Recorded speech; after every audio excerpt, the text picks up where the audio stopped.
देखिए आदरणीय श्रोतागण, आयुर्वेद के संदर्भ में विलक्षण और अन्यत्र दुर्लभ जानकारियां आपके साथ साझा करते रहते हैं। तो उसी कड़ी में आज जो ठंडा पानी, ठंडा ताज़ा पानी से स्नान का जो महत्व है, तो उसके विषय में प्रकाश डालने का प्रयास करते हैं। देखिए हमारी संस्कृति वैदिक है, अतः जो वेद की शिक्षाएं हैं और वेद का ही उपवेद आयुर्वेद है।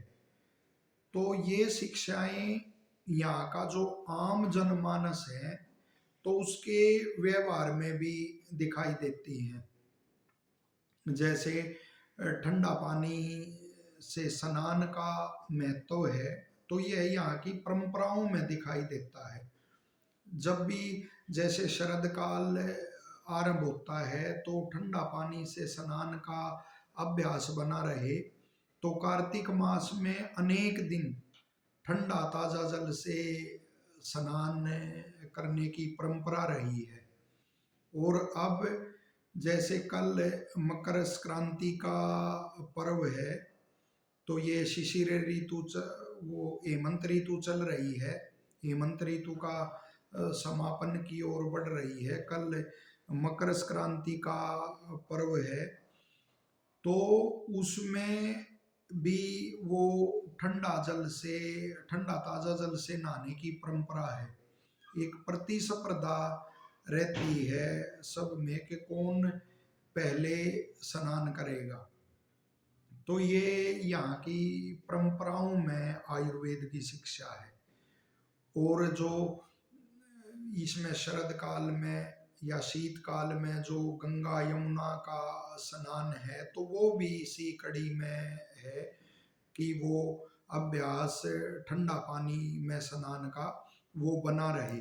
और जैसे हमने पहले भी प्रकाश डाला कि जो प्रतिशाय जैसे अत्यंत क्लेश देने वाले रोग होते हैं, तो उनसे बचने का आयुर्वेद में यही उपाय लिखा है कि अपने शरीर को कठोर बनाएं। और उसका उपाय यही लिखा है कि ठंडा पानी से स्नान करना और व्यायाम आदि करना, तो उससे शरीर को कठोर बनाना चाहिए ताकि ये रोग वो शरीर को पीड़ा न दे सके।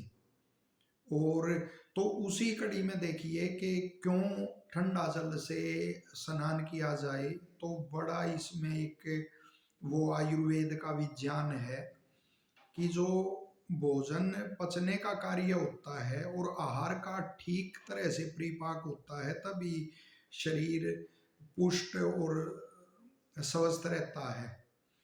तो उसमें जो आहार का परिपाक होता है वह उसमें ऊष्मा मुख्य कारण है। और आयुर्वेद के ऋषि कहते हैं ऊष्मा पचती, कि जो ऊष्मा है वही भोजन का पाक करती है। तो उसमें देखिए जैसे जठराग्नि है, 7 धातुओं की अग्नि है, आप अपनी अग्नि है प्रत्येक धातु की।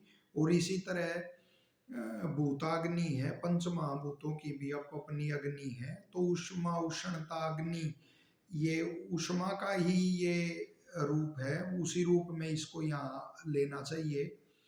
तो यदि वो अग्नि उष्मा ठीक कार्य कर रही है, तो वो भोजन ठीक तरह से परिपाक होता है और फिर धातुएं भी अपनी अग्नि से वो पाक करके और अगली धातु का निर्माण ठीक ढंग से करती हैं। जैसे रस से रक्त, रक्त से मांस, मांस से मेद, मेद से अस्थि, अस्थि से मज्जा, मज्जा से शुक्र, इस प्रकार धातुओं का निर्माण होता है।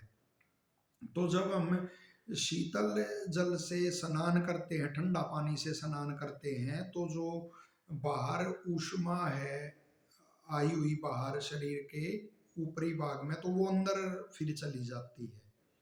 और उसका देखा जाए तो उसका प्रभाव भी होता है कि उसके स्नान के बाद प्यास का लगना, भूख का लगना, ये स्वाभाविक होता है क्योंकि वो ऊष्मा अंदर चली गई है।